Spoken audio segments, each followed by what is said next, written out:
성경을 읽는 가운데 내용에서 깊은 감동을 받을 때가 있고, 한 구절이나 낱말에서 우리 마음에 깊은 울림을 줄 때도 있습니다.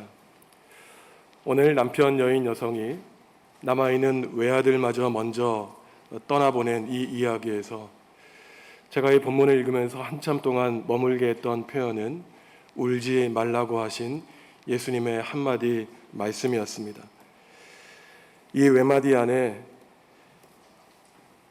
이 여자가 안고 있는 모든 인생의 해답이 담겨 있는 것만 같았고, 이 슬픔을 안고 있는 여성을 향한 예수님의 모든 마음이 담겨 있는 것만 같았습니다. 이스라엘 북쪽 갈릴리 옆에 있는 나인 성읍에서 있었던 일입니다. 예수님이 제자를 포함한 무리들과 함께 나인 성읍 가까이 다가가셨을 때 수많은 사람들이 운집해 있는 장례의 행렬과 마주치게 됩니다. 남편을 여인 여성이 사랑하는 외아들마저 먼저 떠내보낸 것이죠. 예수님은 이 여성을 보시고 불쌍히 여기시며 울지 말라고 말씀하십니다. 그러고는 아들이 누워있는 관에 손을 대시며 아들아 일어나라 말씀하시자 이 외아들이 다시 일어나 앉아서 예수님과 말씀을 나누었다는 기적에 관한 이야기이죠. 이러한 이적과 기사를 목격한 수많은 사람들은 이 땅에 큰 예언자가 나타났다, 하나님이 우리를 돌보셨다라고 외치며 하나님께 영광을 올려드립니다. 예수님이 죽은 사람을 살리신 이 따뜻한 이야기가 온 유대 땅에 퍼지게 되었다는 것이죠. 이 본문을 읽으면서 저는 저와 함께 신학을 공부했던 동기 목사님 한 분이 떠올랐습니다. 그분은 신학대학원을 졸업하고 2년 동안 부목사 생활을 한 다음에 그 이후에 곧바로 담임 목회를 해서 지금 벌써 21년 동안 담임 목회를 한 분입니다. 수도권에서 굉장히 큰 교회 목회를 하시는데 예전에 한번 교회를 방문해 보니 예배당도 아주 크게 지었고 많은 성도들이 함께 예배하는 것을 보고 이분이 참 성실하게 목회를 잘 하는구나 생각을 하고 있었습니다. 근데 이분을 만나서 자신이 겪은 이야기를 하는데 그것만은 아니었구나 깨달음을 얻게 되었는데, 부목사 시절 20년 전에 자식을 먼저 잃었다는 것이에요. 하나님 어찌하여 저한테 이렇게 큰 시련을 주십니까? 라고 생각하면서 목회의 길을 접으려고 그랬다고 합니다. 집거에서 아내와 함께 그저 눈물을 한없이 흘리고 있는데 친구가 제발 한번 만나자는 것이었답니다. 그저 홀로 있고 싶어서 오지 말라 그랬더니 집 앞에 와서 배를 눌렀다는 것이에요. 그저 얼굴만 한번 보고 돌아가겠다는 것입니다. 그저 눈물을 흘리고 있는 이 젊은 목사님에게 이 친구는 작은 수건 하나 건네주고 옆에 가만히 있더라는 것이에요. 이상하게도 시간이 흐르면서 이 친구가 건네준 수건이 큰 힘과 위로가 되었고 조금씩 힘과 용기를 얻어 목회를 하게 되어 20년 넘게 잘 하고 있다는 말을 들었습니다. 자녀를 먼저 떠나보낸 그 죽은 자식이 아버지에게 오히려 앞으로 닥칠 십자가를 이겨낼 큰 힘과 용기를 준 것은 아닌가 생각했습니다. 사람이 살아가면서 여러 슬픔과 아픔을 당하게 되는데 죽음으로 인한 이별만큼 큰 슬픔은 없죠. 사랑하는 남편을 먼저 떠나보내는 사람도 있고 사랑하는 아내를 먼저 떠나보내는 경우도 있습니다. 우리는 영원히 살 수 없지만 그래도 미우나 고우나 평생을 함께 지내왔기에 이별을 받아들이기가 쉽지 않죠. 하지만 배우자와 이별하는 것보다 더 큰 슬픔은 어린 자식을 먼저 하나님의 품으로 떠나보내는 것입니다. 오늘날도 건강의 문제뿐 아니라 사건과 사고를 통해 자녀를 먼저 떠나보내는 많은 부모님들이 있죠. 오늘 말씀에 나오는 이 외아들을 먼저 떠나보낸 과부처럼 말입니다. 우리가 굳이 자녀와 사별하지 않아도 모든 이러한 이별의 슬픔은 우리는 운명적으로 지니고 살아갑니다.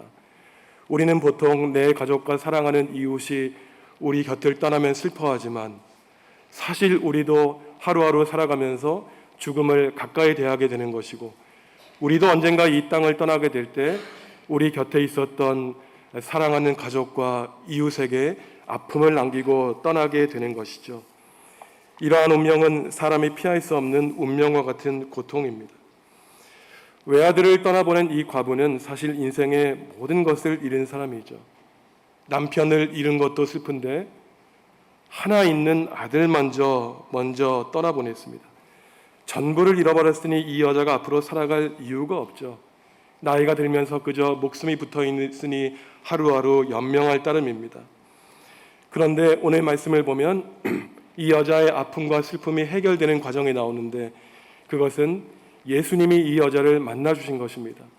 두 번의 구원의 과정이 나타났는데 13절을 보시면 먼저 예수님이 이 여자를 바라봐 주시고 그 다음에 울지 말라고 명령하시죠.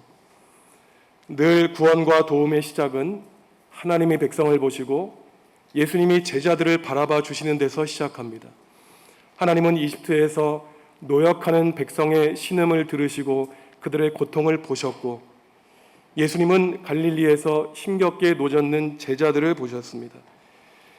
우리의 구원과 우리의 도움이 가능한 것은 하나님이 지금도 이 시간에 우리를 보고 계시기 때문입니다.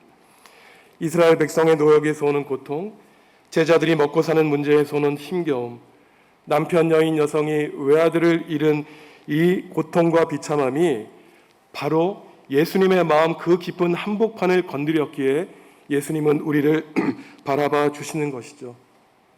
오늘 본문이 말하고자 하는 핵심은 예수님이 상처 입은 여자를 바라봐 주시고 불쌍히 여겨 주셨다는 것이지 그 여자가 예수님께 기도하고 선행을 하고 어떠한 사람이었는가에 대해서는 이런 반구하지 않습니다. 굳이 이 여자가 예수님을 찾아와 기도하고 요청하지 않아도 예수님은 이 사람의 필요를 아셨기에 슬픔과 아픔을 아셨기에 먼저 바라봐 주셨고 먼저 이 여자를 위로해 주셨고 눈물을 닦아 주셨습니다. 우리 인생에서 늘 먼저 행동해 주시는 분은 예수님이시죠. 예수님이 우리를 선택해 주셨지 우리가 예수님을 먼저 의지적으로 선택했기에 이 자리에 나온 것이 아닙니다. 모두가 다 하나님의 은혜인 것이죠. 요한복음 15장 16절 말씀 함께 읽습니다. 너희가 나를 택한 것이 아니요 내가 너희를 택하여 세웠나니 이는 너희로 가서 열매를 맺게 하고 또 너희 열매가 항상 있게 하여 내 이름으로 아버지께 무엇을 구하든지 다 받게 하려 함이라. 아멘. 우리가 주님의 은총과 도우심을 갈망해야 되는 이유가 바로 여기에 있습니다. 불쌍한 우리를 값없이 도와달라고 주님께 기도해야 되는 이유가 바로 여기에 있는 것이죠.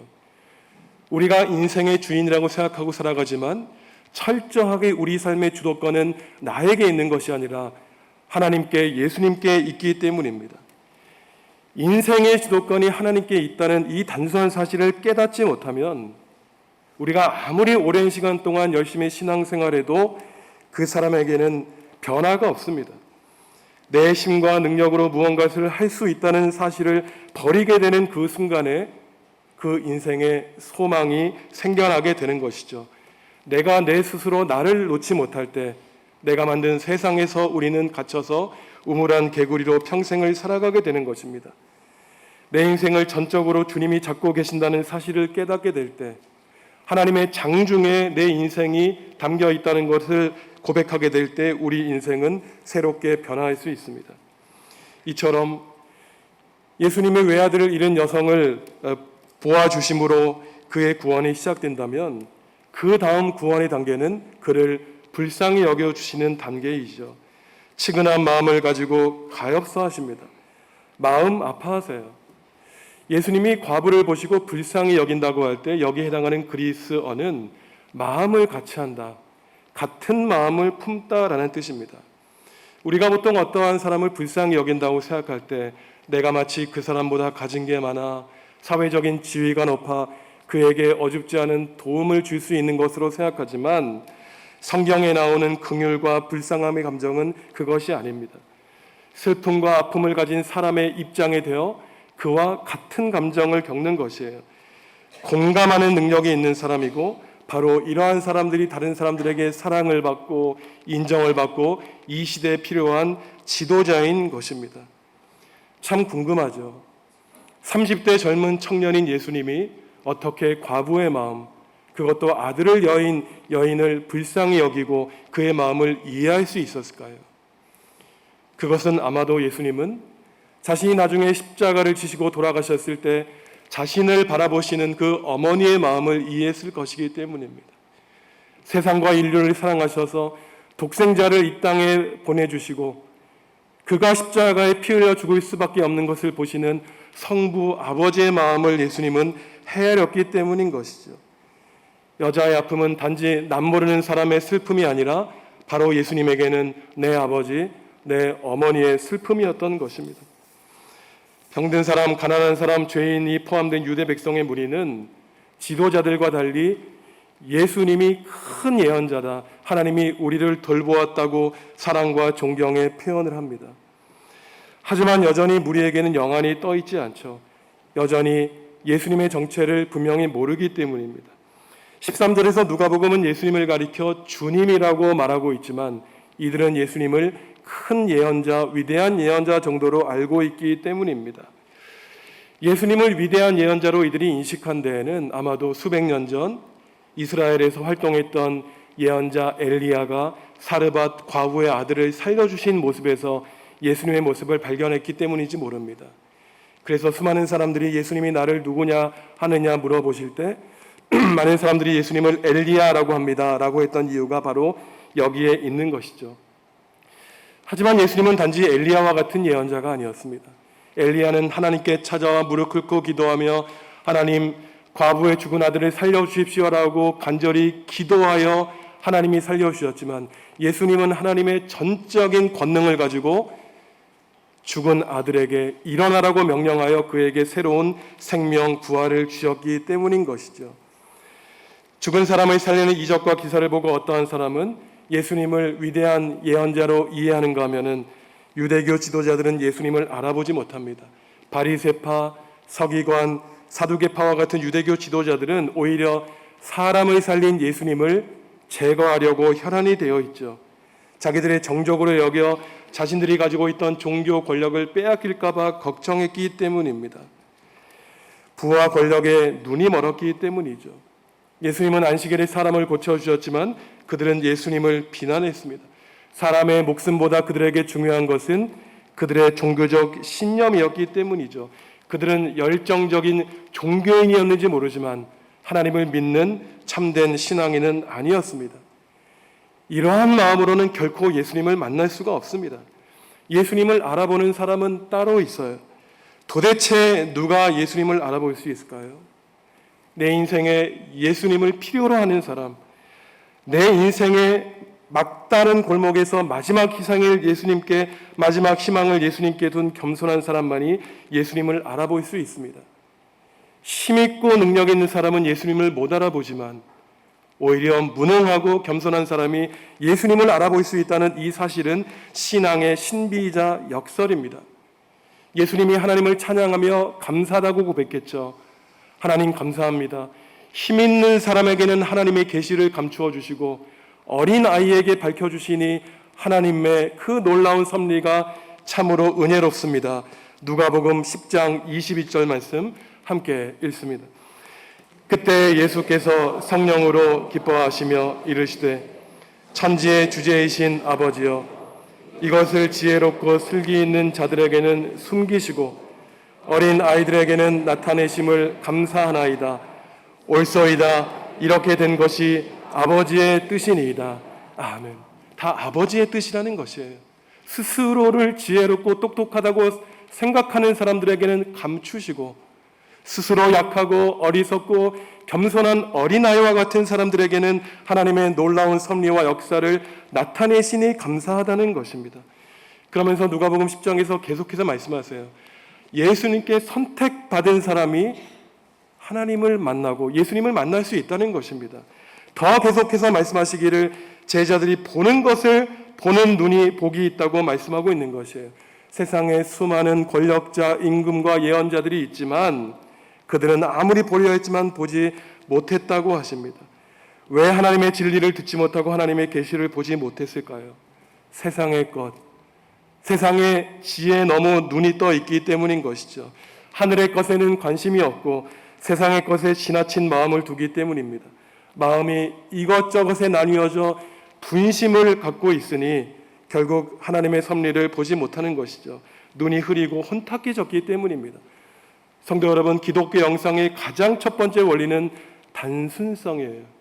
하나님은 살아계시고 예수님이 나를 위해 십자가에 달려 돌아가셨다는 그 단순한 사실이 우리를 힘들고 어려운 인생길에서 다시금 일어나고 승리하게 하는 비결인 것입니다.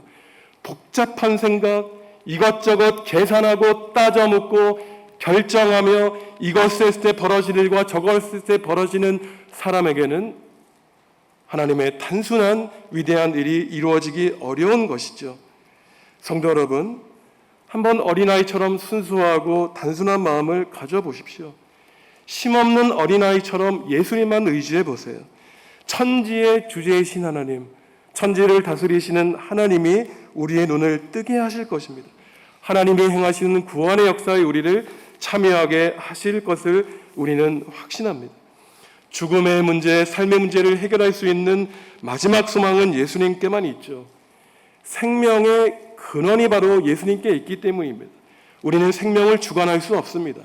그저 하나님이 허락하시는 그 날까지 생명이신 예수님께 붙어 살 뿐이에요. 오늘 하나님께 호흡을 받으면 오늘 숨을 쉬는 것이고, 하나님이 우리의 코를 막으시면 우리는 주님의 품으로 돌아갈 뿐입니다. 예수님은 가난한 사람들과 우는 사람들에게 관심을 기울이시는 이유가 바로 이들은 의지할 데가 다른 곳은 없고 오직 주님만 있기 때문이죠. 죽음과 이별의 슬픔을 당한 사람들에게 울지 말라고 위로하시며 생명을 주십니다. 오늘 예수님은 남편을 여의고 외아들을 먼저 떠내보낸 이 여성에게 울지 말라고 말씀하시는데, 이것은 사실 정확하게 말해 위로의 말씀이 아니라 명령의 말씀이에요. 내가 지금 자식을 죽었는데 누가 감히 나에게 울지 말라고 명령합니까? 내가 슬픈데. 예수님이 명령하신 이유가 도대체 어디에 있을까요? 사람의 관점으로는 내 인생이 다 끝난 것 같지만 예수님 보시기에는 그렇지 않다는 것이에요. 생명의 주인이신데 예수님께는 아무런 문제가 되지 않는다는 것입니다. 그러니 눈물을 닦고 다시 일어서라는 것이에요. 믿음이 없는 분들은 이렇게 말할 줄 모릅니다. 어차피 어머니도 죽고 그 아들도 죽을 것, 다시 살아난다는 것이 무엇은 의미가 있습니까? 이러한 믿음 없는 말을 할지 모르지만 예수님이 우리에게 보여주시고자 하는 것은, 우리 모두는 예수 그리스도께 붙어 있으면 죽음의 세력을 이겨낼 수 있고 영원한 생명을 이미 얻었다는 사실을 주님은 말씀하기를 원하시는 것입니다. 해답은 예수님께 있는 것이죠. 성령님께 위로를 얻는 사람은 슬픔 가운데 기쁨을, 절망 속에서 소망을 발견하게 됩니다. 예수님은 슬픔에 빠져 눈물을 흘리고 있는 사람에게 울지 말라고 명령하시지만, 다른 한편에서 사도 바울을 통하여 주님은 우리에게 너의 문제를 놓고는 눈물을 거두라고 명령하시지만 사랑하는 가족과 이웃의 문제를 위해서는 함께 울라고 말씀하고 계세요. 눈물 안에 구원이 있다고 말씀하십니다. 세번역 성경으로 로마서 12장 15절과 16절 말씀 함께 읽습니다. 기뻐하는 사람들과 함께 기뻐하고 우는 사람들과 함께 우십시오. 서로 한 마음이 되고 교만한 마음을 품지 말고 비천한 사람들과 함께 사귀고 스스로 지혜 있는 채 하지 마십시오. 아멘. 예수님이 이미 하신 말씀이죠. 한 마음을 품으라. 불쌍히 여기고 가엾이 여기라는 것입니다. 그 사람의 자리에 앉으라는 것이에요. 그리하여 비천한 사람과 함께 사귀라는 것입니다. 높은 사람 쫓아다니니 내가 어려움에 빠졌을 때 그들이 나를 돌보아 주었냐는 것이에요. 평소에 가난하고 힘없는 사람들에게 선을 베푸니 내가 힘들 때 그 사람들이 나를 찾아와 위로했다는 것이에요. 서로 한 마음을 품는 것은 서로를 불쌍히 여기는 마음입니다. 불쌍하고 가볍게 여기며 공감하며 사는 것이죠. 사실 기쁜 일을 함께 나누고 슬픈 일을 함께 나누는 것은 쉬운 일이 아닙니다. 고통을 함께 짊어지는 것, 다른 사람의 힘든 일을 들어주는 것은 참으로 피곤한 일이죠. 내 삶도 힘들고 바쁘기 때문이에요. 하지만 나를 위해 누군가 나를 위해 기도하는 사람이 있게, 내 무거운 십자가의 짐을 함께 짊어져 주는 사람이 있기에 우리는 십자가의 인생을 외롭지 않게 걸어갈 수 있는 것입니다. 우리가 이 힘든 세상을 살아갈 때 쓰러지고 넘어질 때 다시 일어날 수 있는 것은 단 한 명이라도 남몰래 나를 위해 기도하는 사람, 정말로 나를 아끼고 사랑하는 사람이 있기 때문이고, 더 나아가 나를 바라보시고 울지 말라고 속삭여 주시는 예수님이 있기 때문에 우리는 실패의 자리에서 다시 일어날 힘과 용기를 얻는 것이죠. 하나님이 찾으시는 사람은 어떠한 사람일까요? 정말로 하나님이 잘나고 똑똑한 사람을 필요로 하실까요?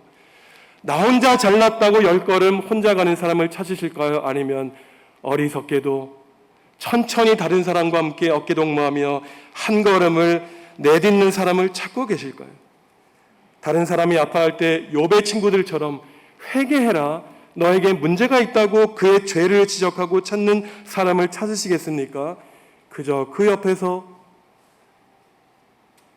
손수건 내어밀며 눈물이 마를 때까지 울라고 우리 곁에 있는 사람을 하나님은 찾으시겠습니까? 예수님의 마음을 품은 사람을 하느님이 찾으시겠죠. 바로 그러한 사람들, 공감할 수 있는 사람들, 아파하며 눈물을 마음껏 흘릴 수 있는 사람이 이 어두운 세상의 지도자로 요청받는 하나님의 일꾼입니다. 사랑하는 성도 여러분, 여러분은 지금 어떠한 상황 가운데 계신가요? 여러분 자신의 문제 때문에, 가족과 가정의 문제 때문에 이겨내기 힘든 어려운 일을 만나고 있습니까? 남몰래 속상해서 눈물을 흘리고 계시지는 않습니까? 살기 힘들 정도로 극한의 어려운 시간을 보내고 있지는 않으신지요? 그때 주님이 우리에게 말씀하십니다. 내가 너를 보고 있다. 울지 말라고 주님이 말씀하세요. 우리가 볼 때에는 이 세상이 끝난 것 같지만 세상을 주관하시는 천지의 주제이신 하나님께는 죽음마저도 해결할 수 없는 문제가 아니기 때문인 것입니다. 사랑하는 성도 여러분, 이 시간 우리를 바라보시고 마음 아파하시는 주님의 그 눈망울을 발견하시기 바랍니다. 눈물을 닦아주시며 울지 말라고 위로하시는 것이 아니라 명령하시는 주님께 나아가 참고 견디며 십자가의 길에서 이겨내시기 바랍니다. 모든 인생의 해답이 바로 주님께 있습니다. 천지를 주재하시는 하나님, 우주 만물을 다스리시는 천지의 주재이신 하나님이 사랑하는 성도 여러분의 삶과 가정 가운데 이제로부터 영원까지 함께 계실 것입니다. 하나님, 우리 인생에 있는 슬픔과 고통의 눈물을 닦아주시기를 원합니다. 절망으로 죽어가는 생명을 성령님의 능력으로 다시 살려 주시옵소서. 슬픔 속에 빠져있는 과부에게 그를 바라보시며 울지 말라고 말씀하신 주님, 우리에게도 말씀하여 주시옵소서.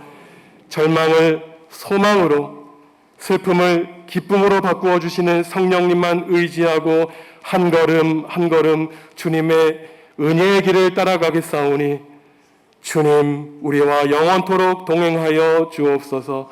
예수님의 이름으로 기도합니다. 아멘.